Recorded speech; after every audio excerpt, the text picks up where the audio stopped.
In the name of God, the most benevolent and the most merciful, in honor of the original, unconditional moment that all conditional moments have arisen from and will return to, in the presence of the system admin beyond this existential system,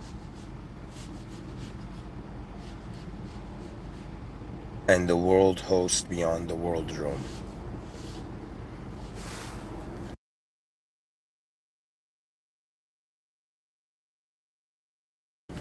In honor of the greatness of reality, welcome to tonight's lecture.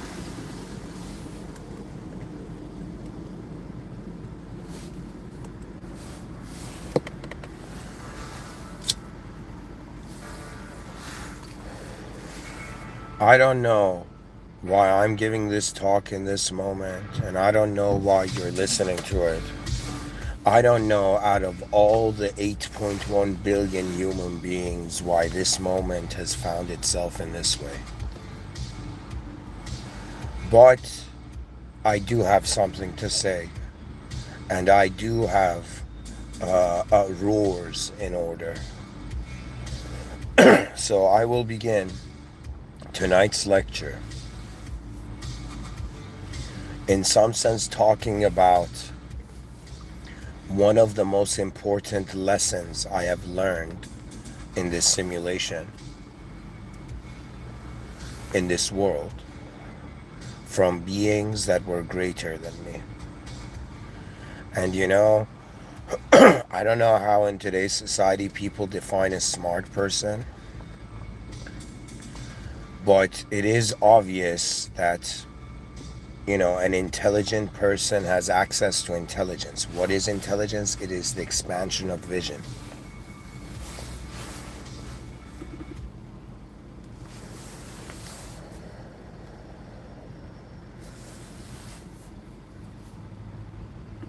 You are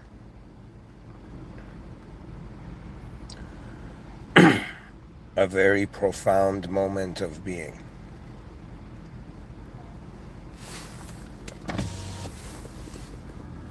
And so, let's dive into this lecture.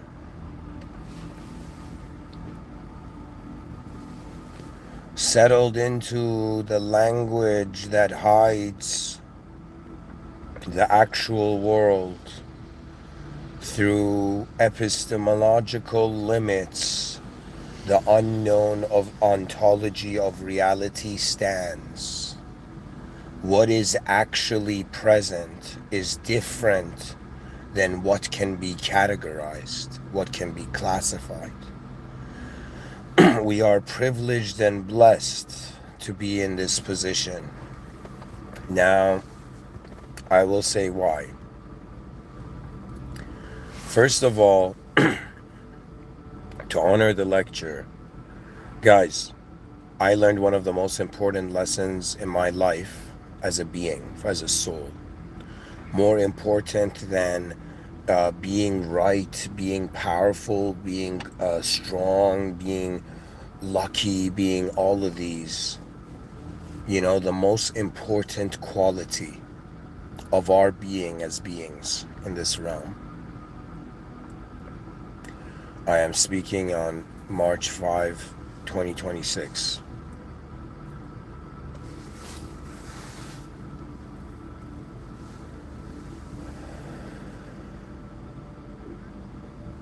And I can tell you that a liminal backup system has been implemented for humanity. That means it's fascinating. The same proportion of the effed up events that are happening on the planet is causing the same proportion of depth to retaliate against the meaning of reality.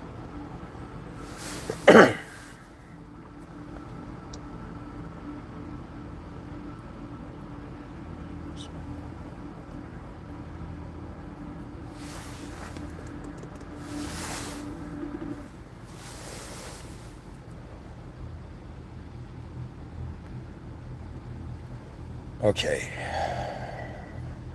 I don't want you to think this is a spiritual lecture.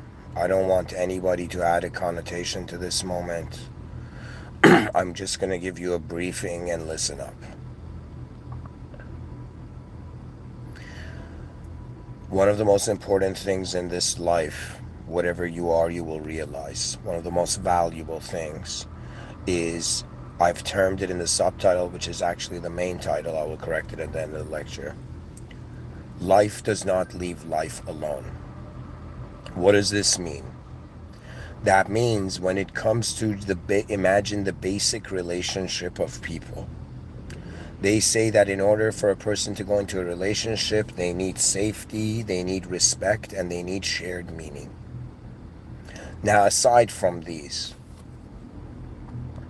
when you have the interaction of two human beings,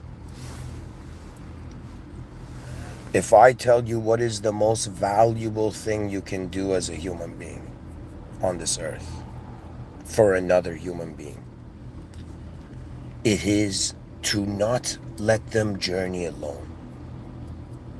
This is a very important thing right now, because from one angle I gotta look at civilization and I'll be like, all of you depressed and, you know, mentally unstable aspects, members of human civilization, it is now time for you to confront the unknown and the known.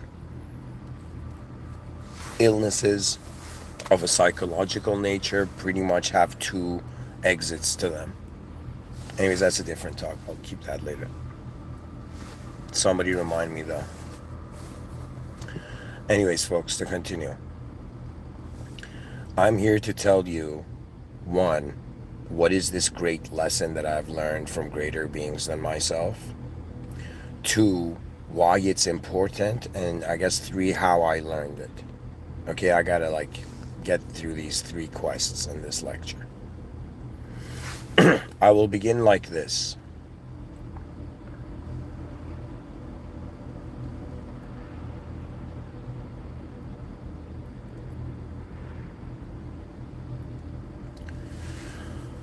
What was greatness to me personally?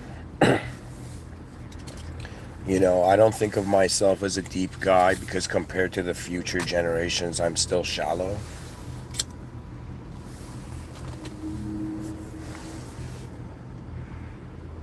Compared to the future, we are behind. Compared to the past, we're ahead. In the present, we decide how we look at it. The most important thing that, let's say, one human being can do for another human being, or one soul can do for another soul, is to realize that at the back of every human being's mind, there is a sort of unknown alert and alarm, sense of alarm. That means, imagine like a tiger walking towards you, or somebody, like, you know, there's been moments where I just felt somebody staring at me. I turned around and I saw them. I can't explain it. Like, Rupert Sheldrake knows how to explain it. I don't know how to explain it. But like, the great Rupert Sheldrake.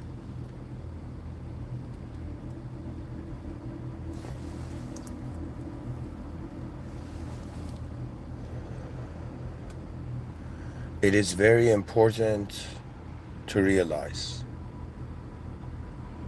every person we have met in our life that we have liked and disliked has been an organism that has had to deal with the actual positioning of consciousness.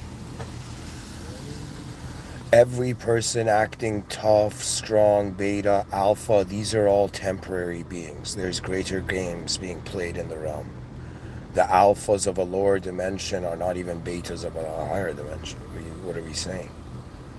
There's the alpha beta thing was a test of strength. Now, when it comes to the information age, it is a test of vision. We are living at a time where vision is the guiding force. It is not strength. Or if you want the most advanced strength, it comes from your most advanced vision. It is such an interesting time. If I was born like in medieval times, I'd be training an army and how to fight and to explain to them why they're fighting. and what the value of a kingdom and nation is. You know, but I am born in I was born in 1991, and I'm alive in 2026. And I'm like, what can I tell this world about the world I've seen? The answer is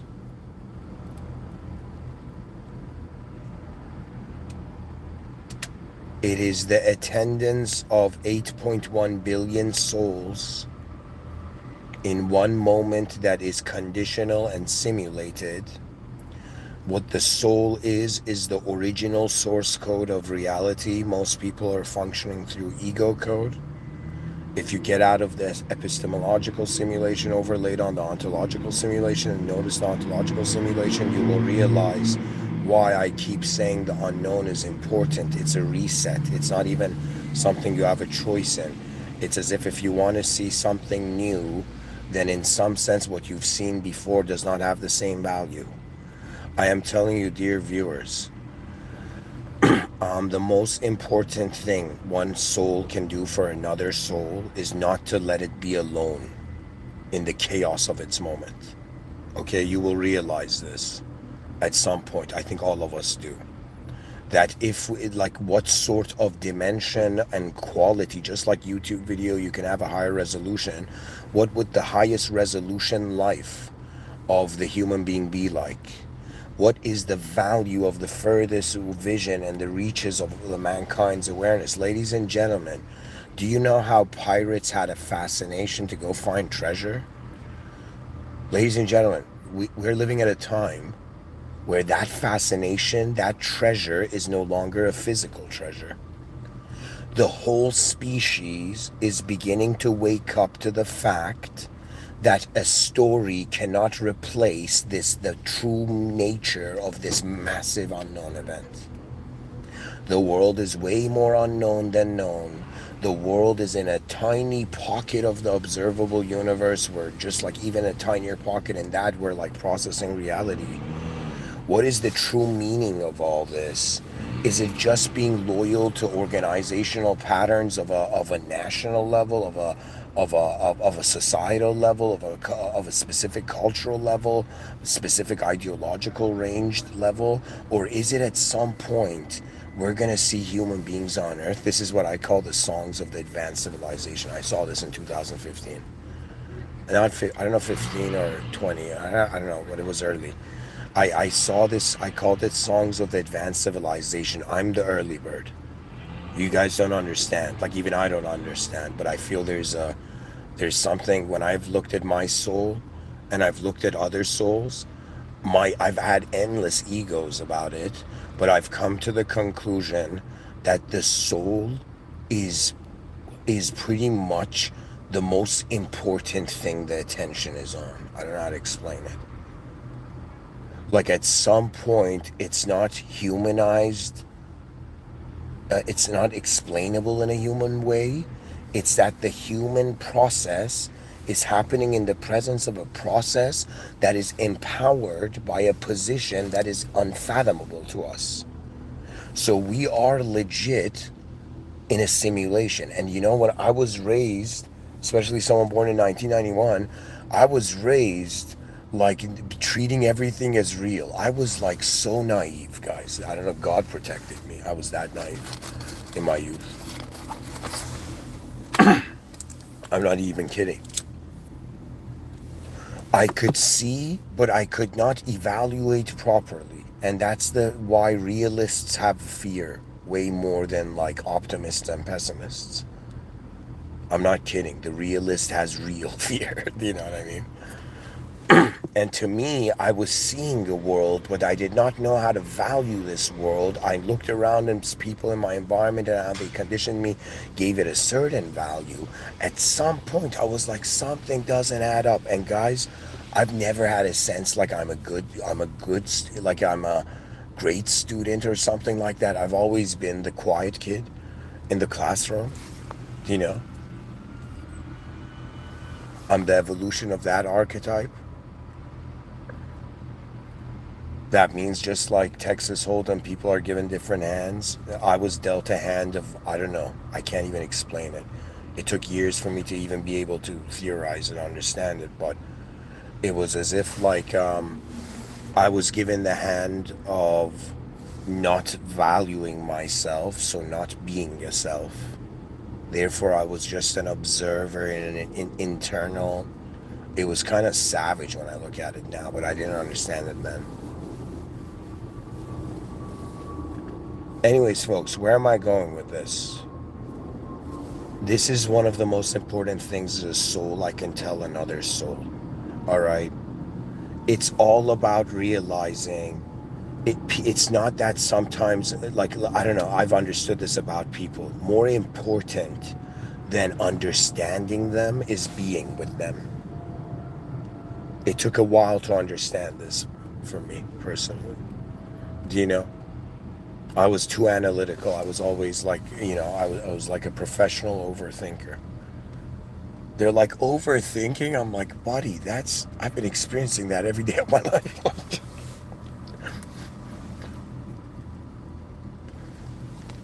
Honestly, what it is it's different speed. It's based on trust. The more you trust reality, the faster it becomes. The more you distrust it, the more your identity solidifies. Like everybody in science class, you know, like everybody learned, that, okay, solid, liquid, gas, different states to the same substance, different movement of the basic position of those elements. Their particles, the lattice structure, what happens to it. We all know solid, liquid, gas pretty much, okay? Now I want to say, I know that it's too much for some people, evidently, to consider another dimension. They're like, I have no problem considering like 11 dimensions of string theory, but these religious people saying there's one more dimension of a soul, I can't. I can't take it. Reality is hilarious. I'm telling you, everybody's gonna laugh at the end, to realize that it's a new beginning. You don't you like for you might think like from your angle, yeah, no, some random dude on YouTube talking. Do you know from my viewpoint what it is? Out of the 117 billion human beings that have ever existed, the original human beings, 8.1 billion of them are alive, and they're currently attending the year 2026. That means I don't know, I'm a futurist. I have seen so many probabilities to the future. When I envision the future, I know that I can expect way more than the gap I see between me and my ancestors. Out of all my ancestry, think of it this way. Think of our DNAs being these biological programs that are just like constantly continuing on the surface of the earth. They have this immortal urge. I'm not even kidding. The reason we're adapting is because this force wants to continue. That's legit an immortal urge.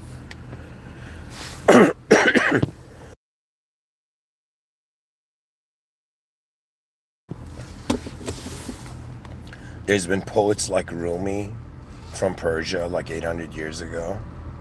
And the poet Rumi, he had this next level, like, I don't know how to even say it, very next level multidimensional view on evolution, where he's like, I don't know, I don't remember it exactly, but it was something like, I was born as a mineral. It's like, then I died as a mineral and rose to a plant, and I died as a plant and I became animal. Do you know? I died as an animal and I became man. Now I will die again as man to become that which no mind can fathom, pretty much. But sorry, he said to become an angel, and after angelhood I shall become that which no mind other than the system admin knows. So that dude was seeing an evolution of consciousness as if an invisible wind evolving, as if like in the same moment we're like, yo man, I'm named this guy and you're named that. In the middle of this theatrics of subjectivity, it's as if a higher collective force is living through all of us. It's like, are we living our individual life? Yes, valid. Is a higher being simultaneously living through all of us? Whoa, that it could be valid. It is valid. But it is valid in ways that surpass the human ideology. Do you know, we're living at a time where if there were great generals of humanity, they would not accumulate like power and physical force and just, cultural dominance. No, no, no, no, no. The advanced on earth will realize, just like an archer, first you gotta aim your sight, then aim the bow. You aim your sight to the degree you're certain, and then the bow is just automated. It is the precision of attention and intention. The closest thing to like Yoda teaching Luke the Force is, yo, Mr. Within's telling you pay attention. Your attention is where reality is happening. But do not be afraid. And any moment you can't process reality, it's overwhelming, simplify it. Anytime you're bored of the simplicity, make it more complex, complexify it. There's legit so many different angles. Like legit, I could go and stand out of this car like 2 meters and start giving a talk and be like, yo, that's technically a different talk. Different moment in the space-time. Dude, there's so many ways to look at things. This means truth cannot be limited to a way of looking at something. It is deeper than that. So right now, if somebody was like, okay, Mr. Within, then what does that mean? What's the actual human story? If you were to tell a bunch of egos like what's going on Earth, what would you say? I'll be like, think of it this way. It's a bunch of characters in a novel. And they're experiencing the whole story together. Each of them having roles at certain times, certain moments, certain values.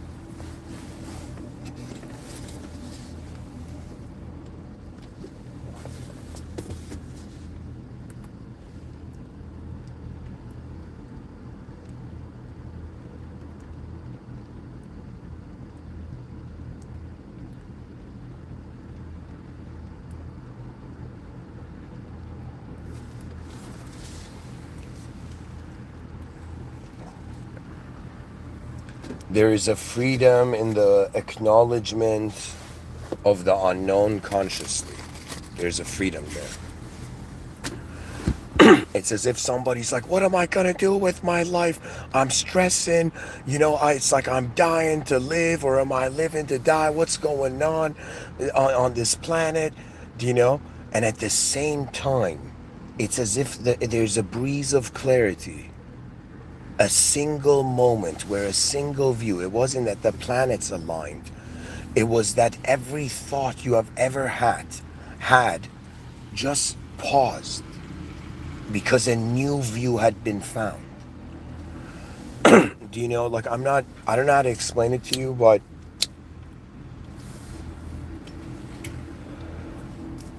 from one angle, yes, we're all people on Earth. From another angle, we are the presence of the sector, the cosmic sector. Do you know when human beings will become responsible for the universe? They will become responsible for the universe when they realize their presence is there also. It's so fascinating. People care for the extent of their awareness.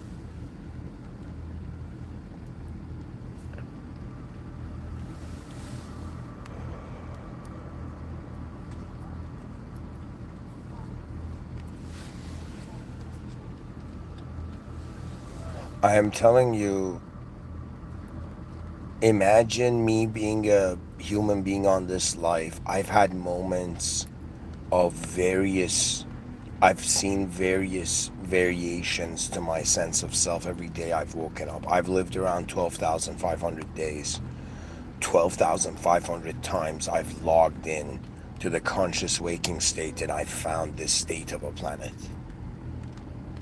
And it's at some point the ego looks at this world, and it's as if some people have egos on their ego. They're like, how dare I have an ego that is not in the most superior position? And then they will realize the most superior position from our human position is to realize, this is going to sound strange, but it's to realize there's a greater presence of power here beyond the human.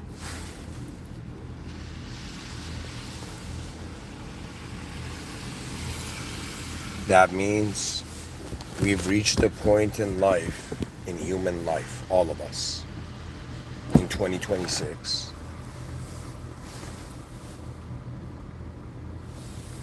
where ideological self-suppression ends, where it's just in the nature of the internet. The internet, people don't understand what information has done. Information has, in some sense, probabilized so many different modes to reality. It's like, first, it's like our ancestors had to deal like with their imagination, with their inner realms, and then the outer realms. Now, like in 2026, you have to worry not about, you don't have to just be responsible for your inner realms and your outer realms. You have to be responsible for your digital self, your digital realms. To me, this is like the great act of the era, to like I was saying it earlier, like out of my ancestry, like I feel very blessed. People might think it's not a big deal, but just the fact that I've managed to enter cyberspace in a lineage of people who like slowly got introduced to technology,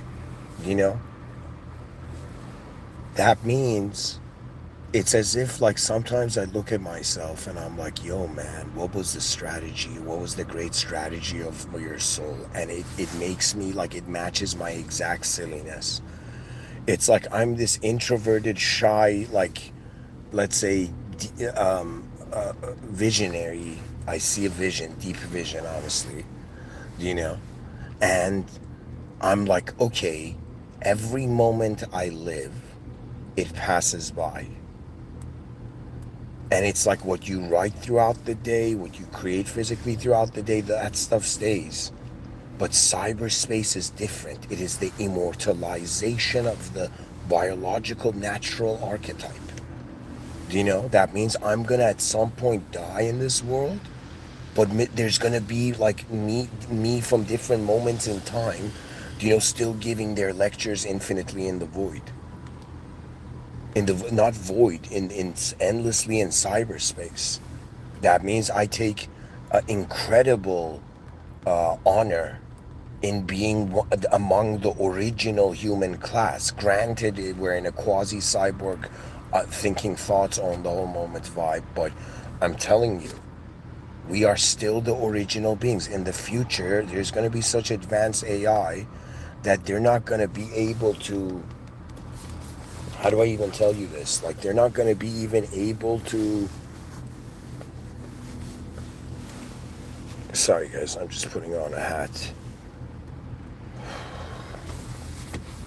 Felt a wind upon my sinus. I don't know how to say it.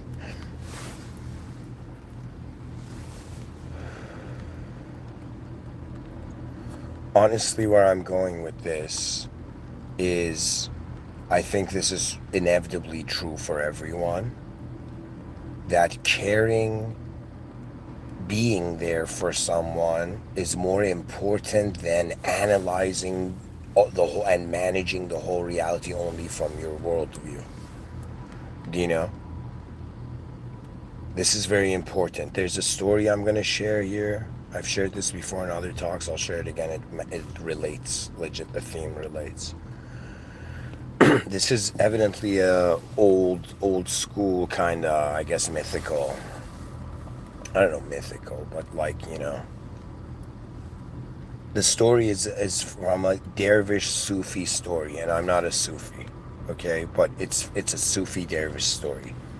And the story goes that there's this, 3 Sufi dervish friends in this town, okay? These three dervish, let's say Persian dervish friends, they one day they wake up in early in the morning, and they usually like meet up, right? When they meet up, they realize there's a gigantic wall that has appeared out of nowhere right at the edge of their town. Nobody understands it, right? But strangely, everybody's in their home, and it's only these three walking beside this giant wall, these three dervish friends.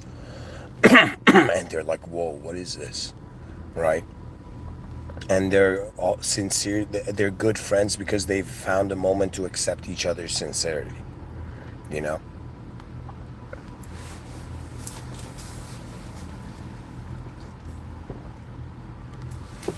The three friends walk beside this giant wall until they find a ladder, this like basic ladder going up the wall. Exactly. And the three friends are like looking there, you know, looking at each other, and one of the friends, the first one, and this is why pioneers are blessed. The first friend says to the other two friends, hold the ladder, I'm going up. And the first friend, you know, with excitement, and keep in mind, this is an important detail in the story. Two friends are holding the ladder. The first friend is going up.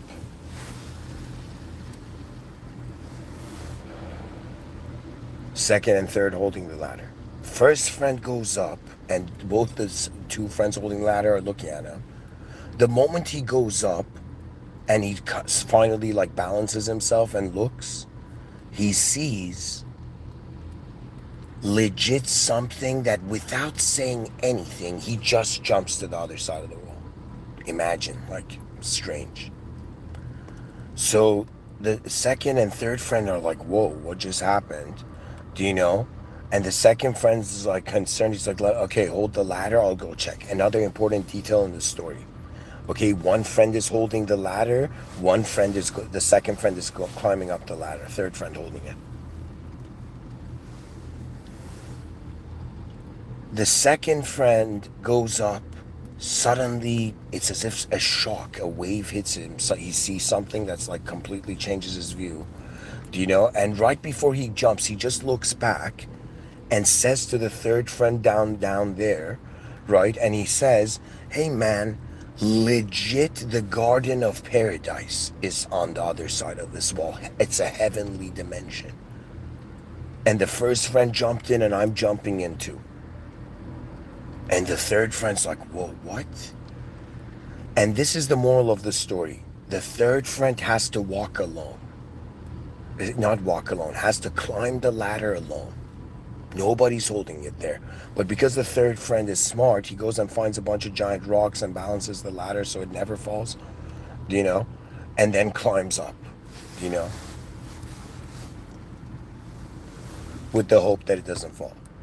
And he's just fascinated, and he just cares to see what happened to his two friends and what's going on, that the fear doesn't even bother him. He just quickly goes up, and he stands on the top of the wall, and suddenly he legit sees, like everything, every ego, every idea, every sense of self, his subconscious is like, jump, yeah, you'll be done, you'll be finished, you know, your soul would be complete, this game of life would be complete. And it's as if there's a part of this third friend where, even though his ego wants to jump in there, right, just like the other two, he climbs down the ladder. But before doing, I forgot to say this, before he climbs down the ladder, he sees it, and he says, oh my God, the Garden of Paradise. And this is what he says, the whole world should know. Now pay attention to this archetype. The third friend saw the first and second friend were okay, and saw a superior dimension, a superior state, a superior advanced state. But he climbed down to, in some sense, let everybody know that advanced state is there. That's the moral of the story. That the third friend, just like hunter-gatherers and tribes, discovered a next level state and brought that state of consciousness back to the tribe of modern man.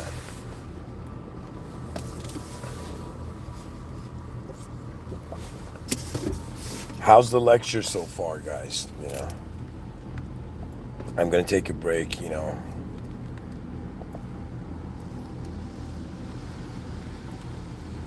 Anyways, I'm saying the quality of souls not leaving behind other souls, because all souls have an advanced potential, and activation of all of their potential together is the most next level advanced thing.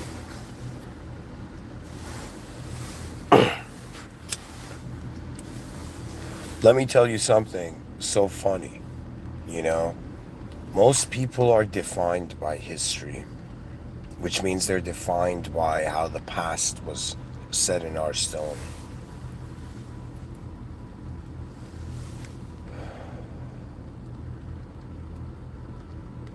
I don't know how else to say that. I'm just saying, they're like, yo, how do you train the most advanced? How do you, I'm trying to solve that problem. How do I build an advanced civilization on Earth? And there's two aspects to it. One side is, how do I find the advanced power? It needs to have an advanced power source. And the second thing is, how do we get everybody to access their most advanced state? And I took different strategies to this. So one strategy is to all egos. That means, imagine I'm like Mr.Within is like this new archetype in the collective consciousness of humanity. Okay? And this archetype is in some sense implementing strategies against the whole collective narrative. Right? But these strategies are from the future. I'm sharing what ifs of the future that are so next level that we're like, what are we doing now? Because that's where the game is at. The past and present are boring after a while. The future remains.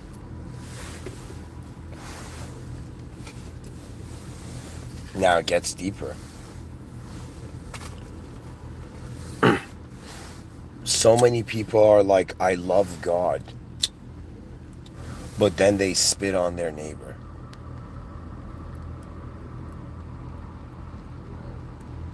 They go to the temple, or they go to their holy place, and they in some sense ask God to help them. And then they enter reality, possessed by an ego bound to the conditions of survival.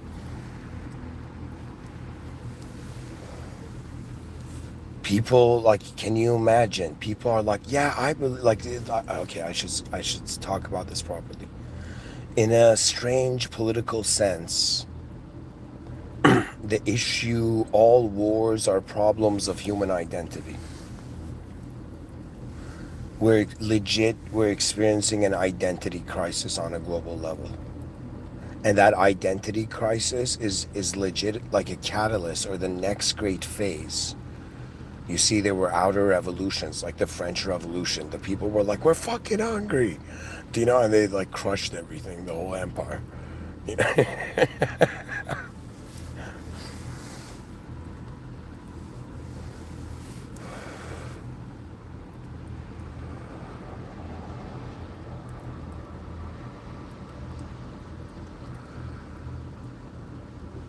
It is about the honor of the soul.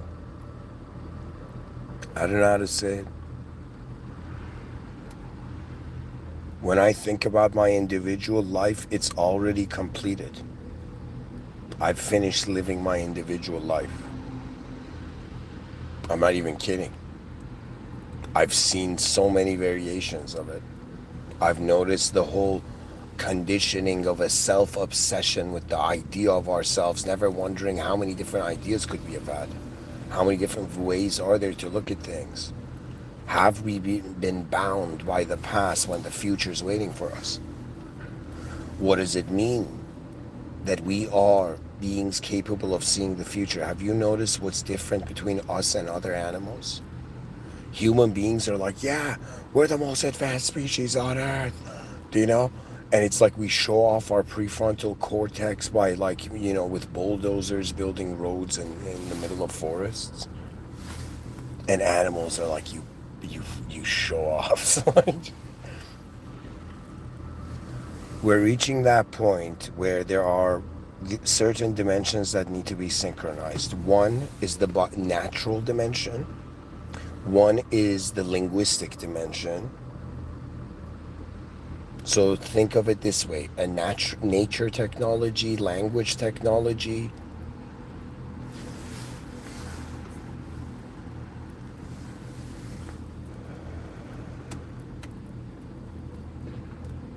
There was more. The thought escapes me now.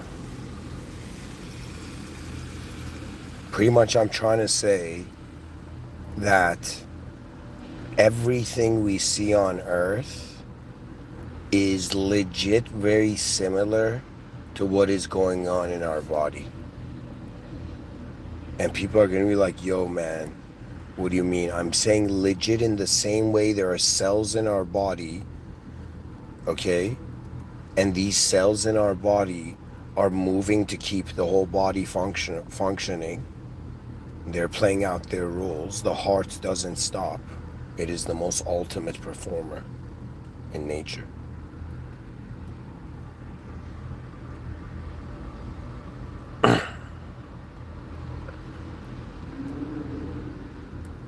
We are alive now as organisms capable of vision. Nobody like us exists. Nobody has our DNA. Everybody is looking at the moment from a different angle. Different moment of the space-time continuum, different conditions they've tunneled through. For me, I was like, you might think this is ignorance, or I might have a time traveler's ego, but I'm honestly telling you, I've strangely, before 2023, I had gone through the staircase of like different yogas. And there's a yoga called Raja Yoga. Okay, and it's as if, like, think of it this way: to discover the nature of anything is to observe the movement of something. Movement to the human experience is external objectively and internally subjective or visual.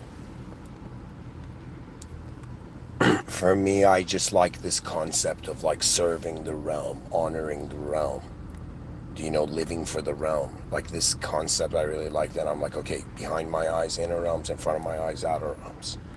And we must serve both realms, like a bird that needs both wings synchronized. We're living at a very interesting time. The strategy is that I'm like, okay, all these beings are fighting over what they know. And the whole cosmos is more unknown than known, so it's meaningless. Every person fighting over truth, they've been distracting themselves. The true task at hand is first realizing not the true management on an advanced civilizational level. It's not like an advanced civilization doesn't just care, all right, do humans have welfare, is that it? No. An advanced civilization is like a very advanced tourist agency. They care about the experience of human consciousness on Earth. And the whole culture, civilization, is revalued, centered around honoring the human. That means children are raised, that means, like, I don't know how we will get there, like I've given talks on it, but it's like there will be the United Species anthem. There will be an anthem that will remind them that they are part of the legacy of the human odyssey.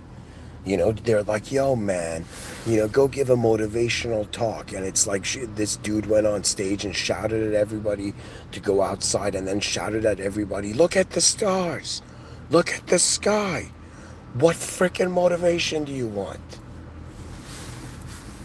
That is then our next conquest. That means I will tell you there will be humans on this earth that they will look at the stars and sky, and it will not be some strange, fascinating mystery. It will feel like returning home. It's a very advanced cycle. Like, it's so funny. In this exact moment that I'm giving this talk, sitting in this car in this part of the earth, in this exact moment, like on this planet, in the future, I don't know how to tell you. Sometimes when I do something in the present, I can see its echoes in the future. I don't know how to say it. Anyways,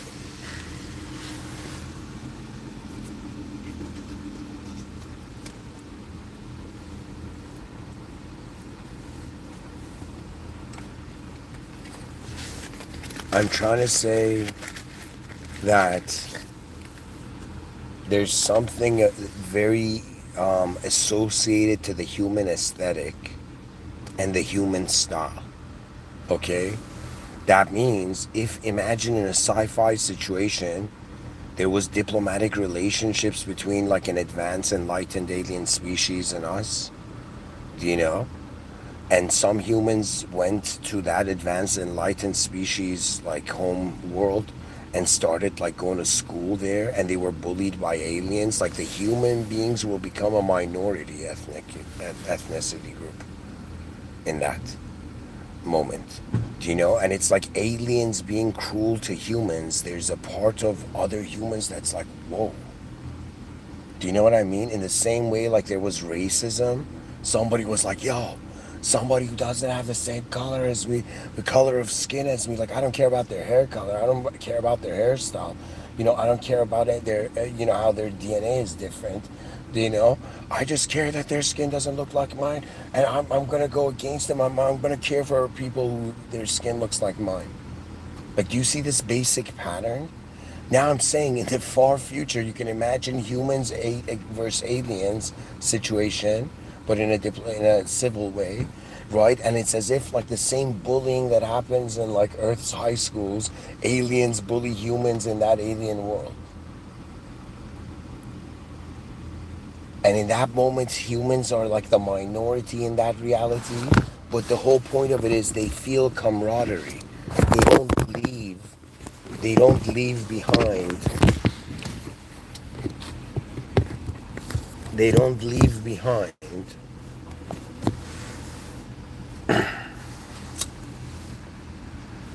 that which they have seen as alive as them.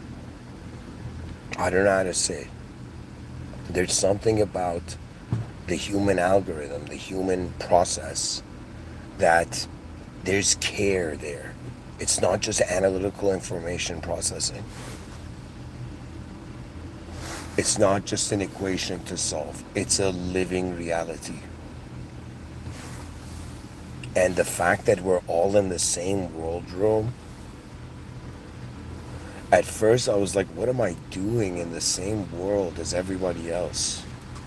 You know, like, it was weird, the fact that we're all here and it's on a rock and there's space and they teach you about the planets, and you never think about outer space and everything else until, like, you know, you really experience life.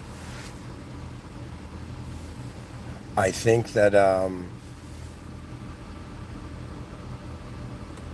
life should not, like, life does not leave life alone means that we must care for the conscious experience of all humans on earth. In order to do this, we have to take off the mask of nationalism, not forget it, just take it off. Do you know, or put over the mask of nationalism the mask of pure, a new era of pure humanism.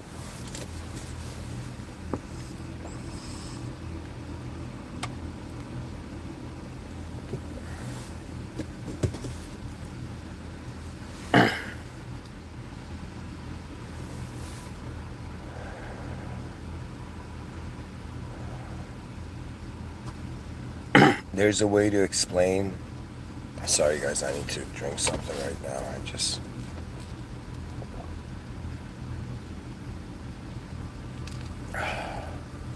I had an intense cough. Sorry.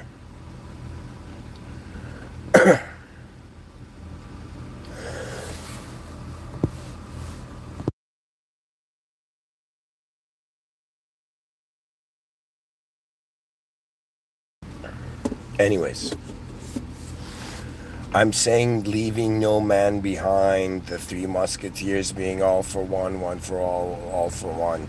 Do you know that sense of community is an intelligence far superior to any individual's analytical process.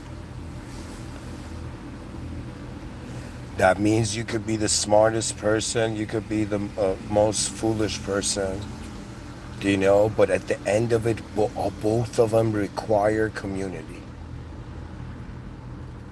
Somebody, I don't know, I think it was Plato, Aristotle, one of these guys, Socrates maybe. One of these guys said something that was like, if you find someone who's truly alone, that they're living alone, they're either a beast or they're the divine. Something like that. The quote was. I honestly don't remember it accurately. Just it. But anyways, the whole point of it is going from point to point.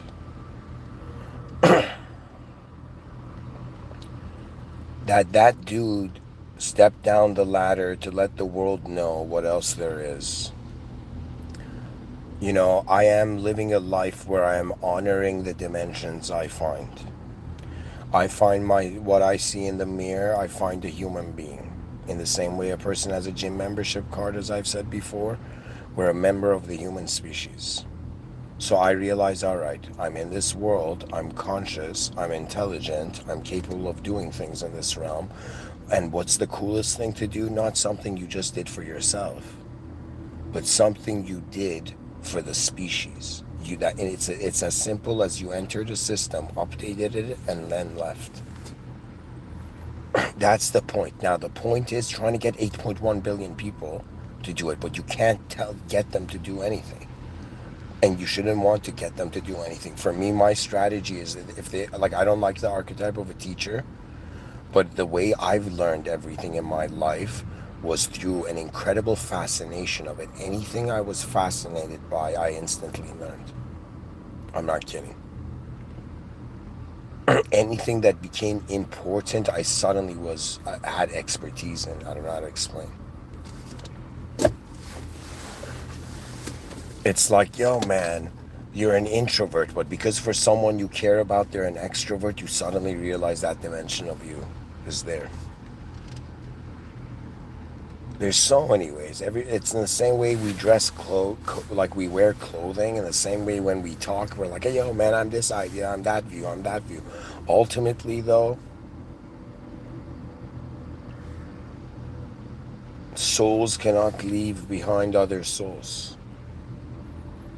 And I'm like, okay, if this is a Titanic situation, everybody cried at the movie Titanic, and they're like, don't worry about it, it's just a film.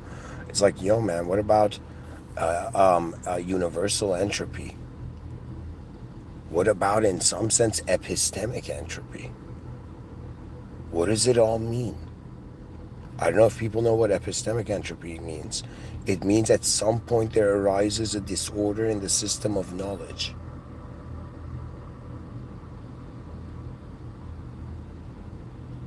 But of course, there's counter views to that as well. I want to say this. One, everybody go join Discord and write a message that you've joined it. Two, go join like this Twitch page I have. I don't know, I'm trying something there. And three, at the end of this lecture, leave like a legit comment, like your actual deep, like what you saw or how far you saw or what you saw I missed, or even if there's an antithesis. The whole point of it is the new synthesis, right? Anyways, aside from those random points, I don't know what to tell you. It's like when I was a young kid, my mother told me and my twin brother to be like good kids. She just, like, I think we were 10 maybe. She was like, she just took us, like, we were playing, in one moment she stopped us and she's like, kids, be good people. That's all she said, you know? And years later, that sentence, be a good person, echoed in my mind because I realized it's not a good world. How can I be true to my mother? How can I be a good person in a world that isn't good? You know, it's like that conundrum occurred. And then I went to this view where I'm like, okay, why isn't the world good? And then I realized, okay, the world has only been viewed through good and bad. What other ways are there? I discovered through my journey the advanced. I cannot tell you, to me, spirituality, the word advance is the most spiritual word for me. They're like, do you want a gift? It's like, I want the most advanced gift. Do you want a world? I want the most advanced world. Do you want truth? I want the most advanced truth. It's so, there's so many ways to look at the, to have an attitude to this world. It's honestly like how you, there's so many different ways to shoot an arrow with a bow.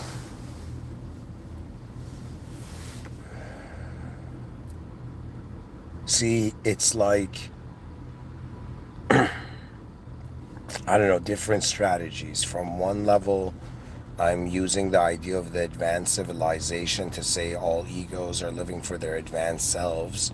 Well, guess what? Their advanced selves have to live in an advanced world, so the advanced civilization is the ultimate conclusion and external, a human purpose. That means they're like, yo, Mr. Within, where's this human civilization going? I'm saying it has nowhere else to go other than to advance itself. Everything is advancing. From one view, advancement, there is no life and death, really. It's just everything from a simulated state is advancing towards an original state. That means people are like, yo, man, am I getting old? No. You are taking steps through a simulation. But you're taking steps towards something. All manifestation, all conditions are.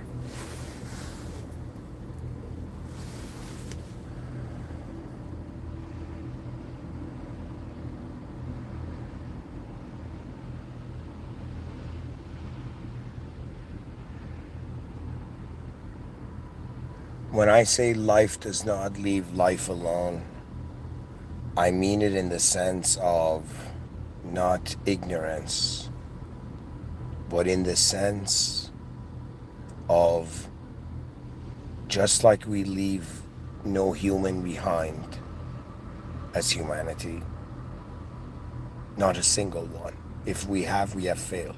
That is not the advanced humanity.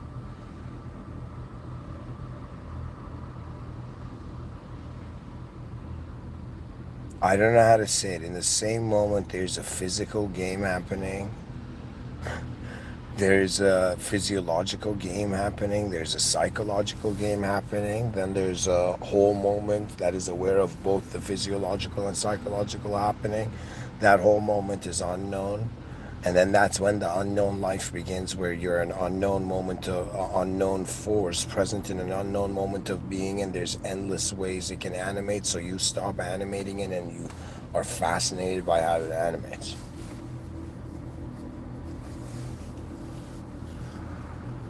It's all about vision to me. Concepts of spirituality and all the cultural references to this stuff, all of this went away. It's like, all right, you're in a simulation. There's a system admin. Everything, the simulation returns to the original. So I'm being tested on how I return to the original state. I'm not getting tested on how I'm getting old on planet Earth.